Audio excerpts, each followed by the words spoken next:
economics, with academia.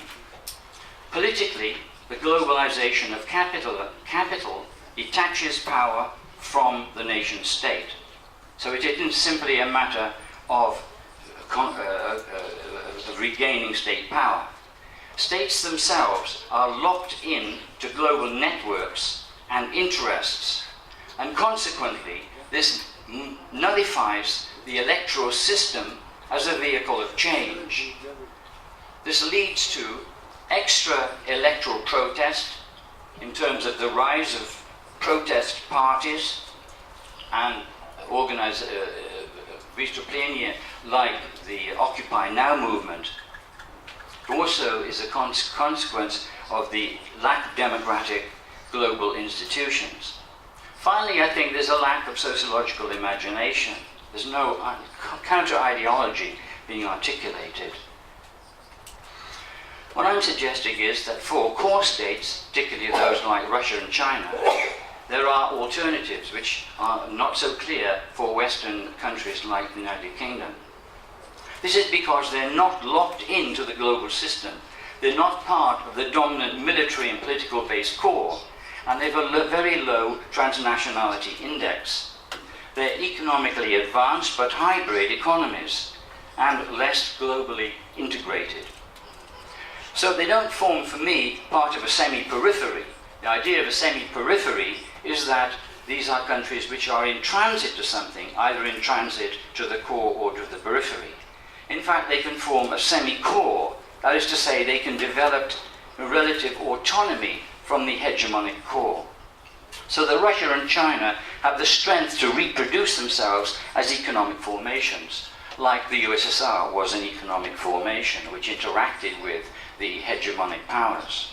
So that what I see developing is regional blocks, and these regional blocks can develop within the international world economy. Groups like the Shanghai Cooperation Agreement, for instance, in Eurasian economic space. So these groups can interact with, but they're not part of the dominant global blocks.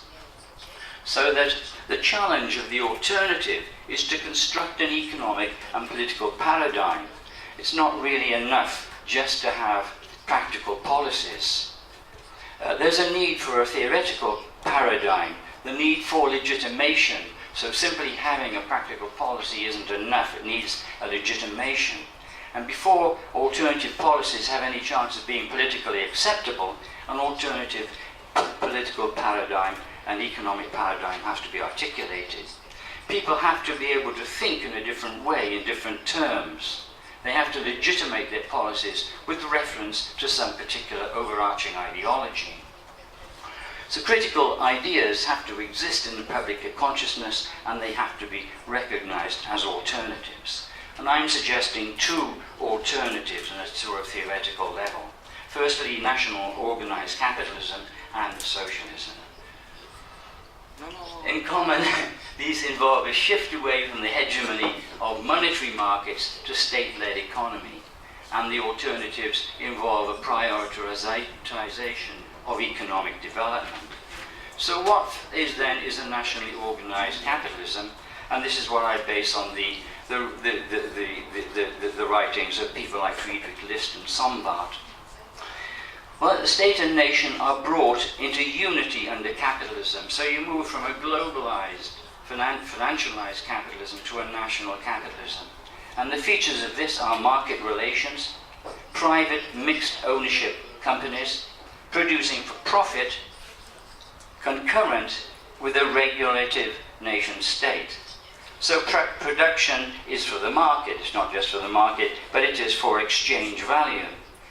And the capitalist class stays in place and is even strengthened under this form of organized capitalism. Profits continue and they even increase. So this isn't anything like a socialist society, a socialist state. They're hostile, however, to international financial company interests, capitalist interests, but not to the real capitalist economy. So a state-led form of capitalist coordination ensures accumulation.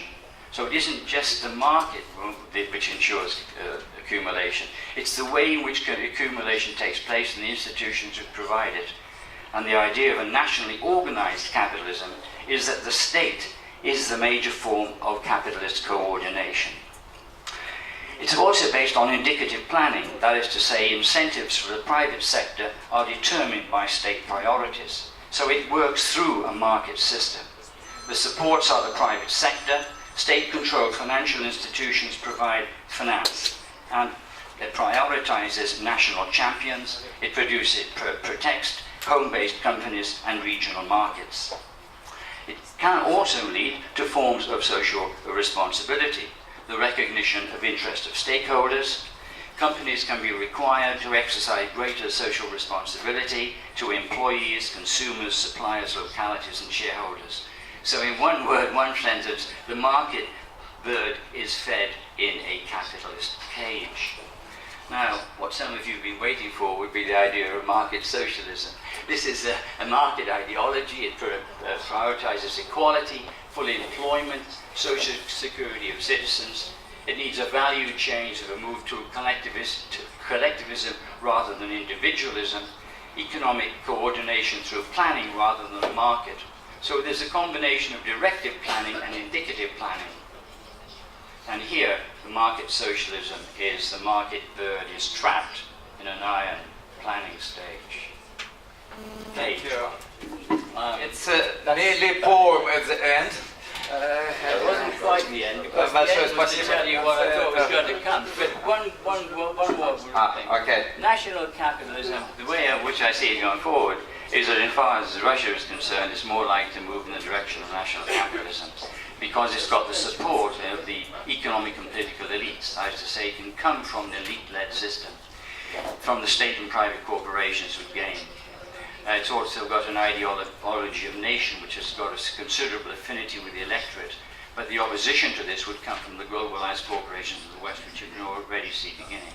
Market socialism is dependent on support from below, and though I think there's a potential for market socialism, and possibly it would be a good thing for it to come, it really needs a considerable problem of organization and a change in political image to move away from the Stalinist political image. But that is, again, an alternative. So, thank you again. Спасибо большое. Unfortunately, we do not